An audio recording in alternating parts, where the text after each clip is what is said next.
আজকে আমরা যথারীতি আমাদের বুলিয়ান অ্যালজেব্রার যে সরলীকরণ তো 2 নাম্বার পর্ব দ্বিতীয় সরলটা, ঠিক আছে? চলো আমরা ভালো করে দেখি এবার। এ আর এর সাথে আমরা এগুলোকে গুণ করে দিব। তাহলে এ into A R A B বার সির সাথে গুণ, তাহলে এ বি বার সি, এই দুটোর সাথে গুণ এ ইন্টু বি বার আর এখানে এসি, ঠিক আছে?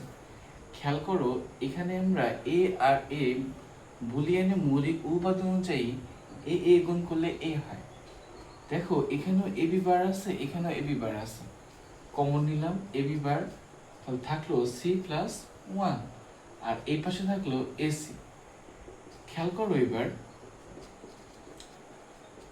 সি প্লাস ওয়ান যদি আমরা যোগ করি তাহলে হয় ওয়ান আর এখানে এসি। তারপরে দেখো এই ওয়ানের সাথে যদি আমরা এ বি বার গুণ করি তাহলে এ বি বারই হয় আর এখানে এসি।